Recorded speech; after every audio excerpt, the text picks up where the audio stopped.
Hello, my name is Matthew Pfeiffer with MattPfeifferCoaching.com. Thank you for tuning into my YouTube channel. On this channel, I talk about all things narcissism. I answer the emails of people who watch the channel and have questions about a narcissistic romantic partner, family member, or possibly a narcissistic workplace environment. And if you have a question that you would like for me to answer on this YouTube channel, make sure to go to Just Ask Matt at MattPfeifferCoaching.com. Again, that is Just Ask Matt at MattPfeifferCoaching.com. And I would be happy to answer any emails that you guys might have in regards to narcissism. Also, with that being said, make sure you hit the bell notification. Make sure you hit the subscribe notification so you're notified each and every time I upload a new video. I upload a new video 5 days a week, Monday through Friday. And so with that being said, let me get to this email. So this email reads, "Hi Matt, brief history. I married my husband, presumed narcissist, at 19. He was 21. We have 2 children together, aged 18, 13, and he has one that was conceived while we were dating, 2 conceived during the marriage that he claims, and 1 more conceived during the marriage that he says isn't his, but I believe it is.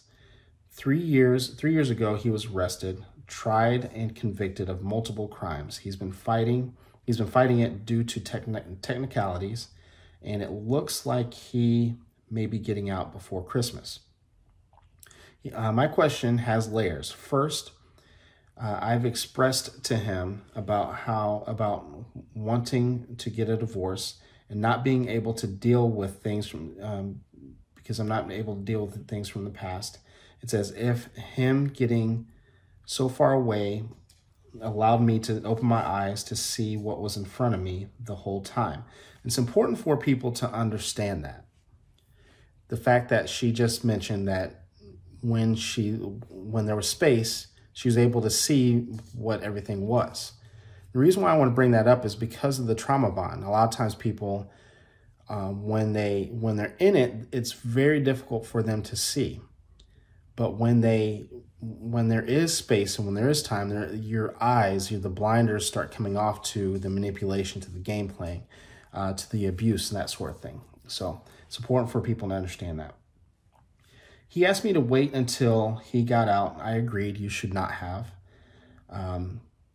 Because what's going to happen is that all he's going to do is narcissists want to create enmeshment. They want to keep all the enmeshment as much as they possibly can. And we know that it's going to be more difficult for you to tell him no or to get a divorce when he's out. And you have to tell him to his face and because of the fear of conflict that comes with being a codependent. And then also, just with narcissists, you may have heard me say this before, you don't get out of narcissistic relationships unscathed. And so now it's going to be a lot more difficult to do this because he's going to make it nearly impossible, or he's going to try to at least. Let's see. He asked me to wait until he got out, partially, and I agreed, partly to decide how to break it to my youngest, who says his heart is happy because his family will be whole again. I hear this a lot, where people will do something because their kids are happy about it. However, let's reverse the roles real quick. Let's pretend that he's the one that's in this situation. He's coming to you, "Mom, my wife cheated on me and had multiple kids, right? Has gone to jail for multiple different crimes, is now getting out. I'm thinking about divorcing her. What would you tell this child?" More than likely, you would tell the child to leave. He may not completely get it. He may not completely understand, but this is the reason why self-love becomes so important. He may not, just like all kids, you tell them to eat their vegetables, they don't want to eat it because at that age, it's gross. They don't quite understand. They don't get it until later on in life a lot of times, right? And so in this type of situation, he may not completely get it. He may not completely understand. But this is a big time learning lesson for him because we don't want him to fall under the same type of behavior. He could end up like dad, not likely, because of the distance. But he also could end up with codependent traits, codependent behavior, right? And end up with a wife very much like his dad, right? There's a myth, it's a partial myth, I should say, that sons end up with someone like their mom. And so a lot of times people just assume that they're going to be fine. It's not necessarily true. You end up with someone that is like one of the two of your parents. He could very much end up with someone that's a woman version of his dad. And if you're teaching him that this behavior is okay to stay with, then that's what he's going to struggle with, right? So we want to model the behavior that we want to show our children. It's very important that we do this, right? And I'm not saying that it's easy. And I'm not saying, a lot of times people sacrifice themselves, people light themselves on fire to keep other people warm, including the children. It's important for the children. Now, I'm speaking not just to you at this moment, but to anyone that's in this type of situation. It's extremely important to model the behavior that you want your children to see, because that's what they're going to emulate when they're older. They don't have any other structure to be able to see that from. And I'm going to fast forward. So people who come to me, people who work with me one-on-one, quite often they will say that they're an adult version of your child, and they'll say, I've never seen a good, healthy relationship. My parents didn't have one. My aunts and uncles didn't have one. And what we have to do is we have to begin to structure and begin to lay the foundation of what a good, healthy relationship looks like. And we begin to model it after something, I've even modeled it after pets that people have had, right? That you have to model some sort of behavior, and we take those traits and take those features of that good, healthy relationship, and we begin to restructure that in adulthood. It's much harder to do that with an adult than it is with a 13-year-old child, right? So it's important for you to model that behavior. So I'll continue with this email. How do I set boundaries while allowing him to be reacquainted with our kids, not fall for the gaslighting that I know is to come?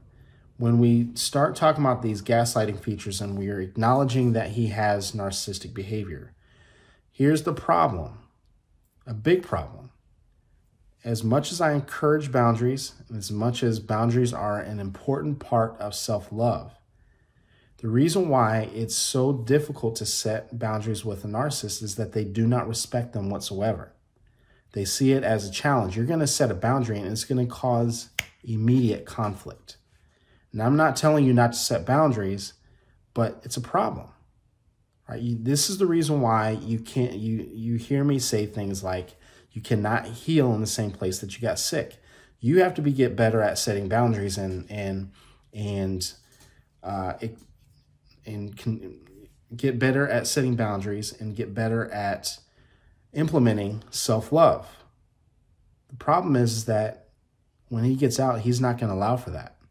Narcissists do not allow for you to empower yourself. They want you in a position of weakness, not in a position of power. Right? So these boundaries that you set are going to be very difficult because he's going to try to sabotage, because he doesn't want you or your kids to be in a position of strength. He wants you to be in a position of weakness. And most likely with him coming out of jail, he's going to act like a victim and try to create even more enmeshment because he knows that you're trying to leave. That's the other reason why I said you shouldn't have waited for him to come out to say something. So I'm going to continue with this email. Second, my oldest and I are conflicted because while it's nice that they'll be able to spend time together, we're pretty sure he's not innocent. How do I help my son build a relationship with his father? You don't. He is concerned about being fake. He's concerned about being fake about his feelings. You tell him, don't be fake about his feelings. Right? So going back to what we were talking about with your younger son, you have to teach your son not to be fake, but to be authentic. Number one, this son is 18, from what I understand, if I read this correctly.